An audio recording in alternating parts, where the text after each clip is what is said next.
ওঙ্কার বাংলায় আপনাদের স্বাগত। সঙ্গে রয়েছে আমি শিল্পা। আসছে বিস্তারিত খবরের দিকে। প্রাকৃতিক বিপর্যয়ের কারণে মৎস্য দফতর সমুদ্রে যেতে নিষেধাজ্ঞা জারি করতেই বন্দরে ফিরেছে সব ট্রলার। তবুও 4 বছরের রেকর্ডকে ছাপিয়ে গেল 2025 সালের মরশুম। মাত্র দুদিনের মধ্যেই বাজারে এলো প্রায় 200 টন ইলিশ।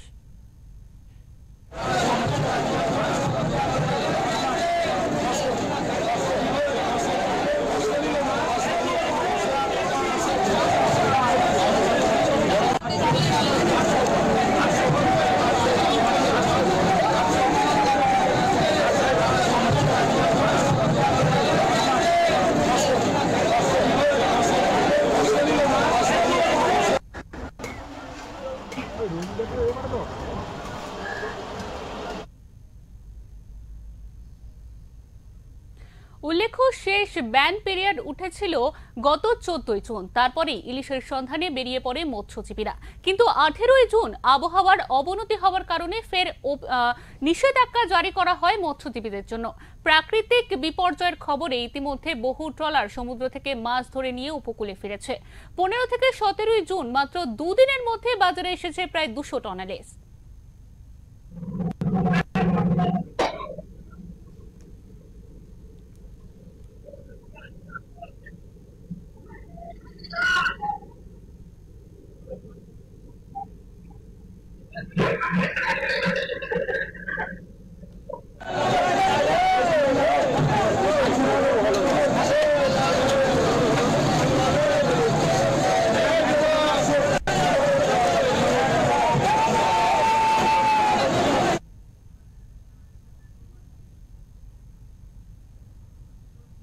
এই মুহূর্তে আমাদের সঙ্গে টেলিফোন লাইনে রয়েছে আমাদের প্রতিনিধি গোপাল শীল। গোপাল, এই মরশুমে মাত্র দুদিনের মধ্যে কিন্তু রেকর্ড ইলিশ উঠেছে এবং বাজারে ইতিমধ্যে চলে এসেছে। কি বলবে এই সম্পর্কে বিস্তারিতভাবে জানা?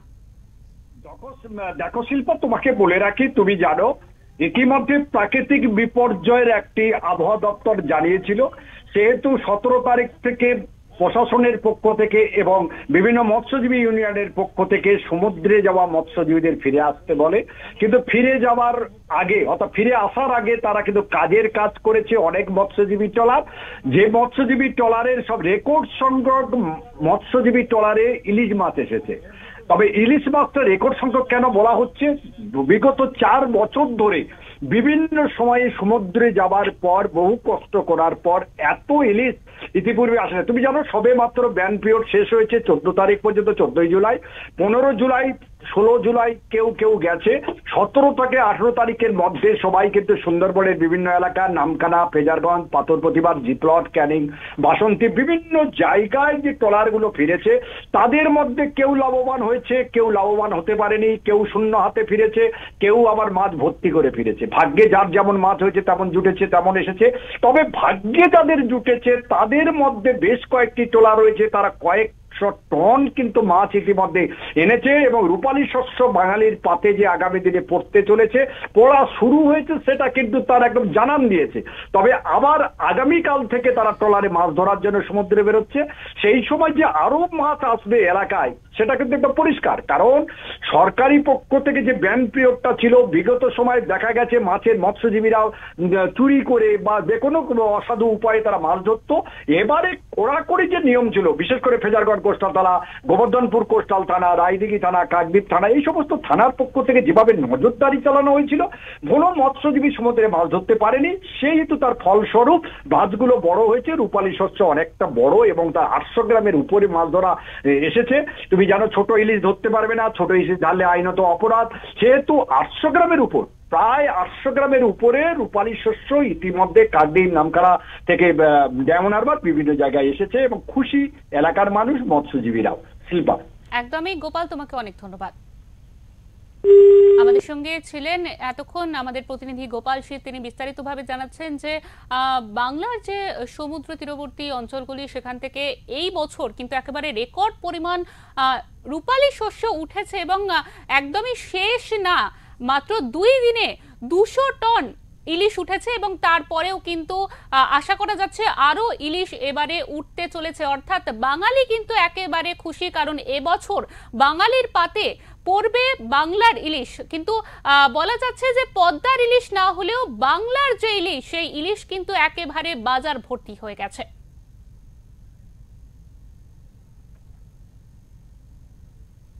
ইতিমধ্যে বিপর্যয়ের সতর্কতা উঠে গিয়েছে, তাই আগামী কয়েকদিনের মধ্যে বিপুল পরিমাণ ইলিশ মাছ বাজারে আসার সম্ভাবনা তৈরি হচ্ছে। মৎস্যজীবী সংগঠন সূত্রে জানা গিয়েছে সোমবার রাত পর্যন্ত প্রায় 50 টন ইলিশ বাজারে এসেছিল। এরপর গভীর রাত থেকে বহু ট্রলার নামখানা, ফ্রেজারগঞ্জ, কাকদ্বীপ, পাথর প্রতিমা ও রায়দিঘির খেয়াঘাটগুলিতে আসতে থাকে। মঙ্গলবার রাত পর্যন্ত প্রায় 200টি ট্রলার সমুদ্র থেকে মাছ ধরে নিয়ে উপকূলে ফিরে এসেছে।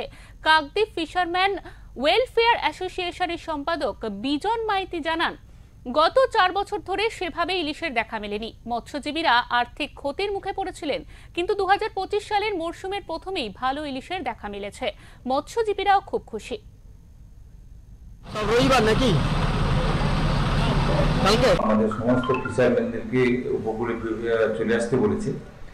তো আজকে পর্যন্ত থাকলেও আগামীকাল থেকে আবার ওয়েদার ভালো হলে ট্রলারগুলো বেরোবে, এবং যা ওয়েদার এবং যা আমরা দেখতে পাচ্ছি যে মৌসুমী বায়ুটা ঢুকে যাওয়ার জন্য, তাড়াতাড়ি আসার জন্য ওখানে বৃষ্টিপাতের পরিমাণটাও খুব বেড়েছে। সমুদ্রে হচ্ছে আর আমাদের এমনি ডাঙ্গাতেও হচ্ছে। তো যেহেতু বৃষ্টিপাতের পরিমাণটা ভালো আছে, তাতে হচ্ছে আশা রাখি এবছর ভালো পরিমাণ একটা ইলিশ আমরা পাবো। তো গত দুদিনে যা ইলিশ এসছে তাতে প্রায় আমাদের প্রায় 200 টনের মতো ইলিশ এসছে, এবং যে সাইজটা কিন্তু এটা ভালো, কারণ প্রথম সিজনে আজকে 3 বছর ধরে আমরা কিন্তু এরকম একটা মাছ সংখ্যক মানে বড় সাইজের মাছ কিন্তু আমরা পাইনি। তো এখন দেখছি যে এই মাছটা ভালো এসছে। তো আশা রাখি আগামী দিনে আবার যখন ওয়েদার ভালো হলে মাছ ধরতে যাবে তখন ভালো মাছই পাবে।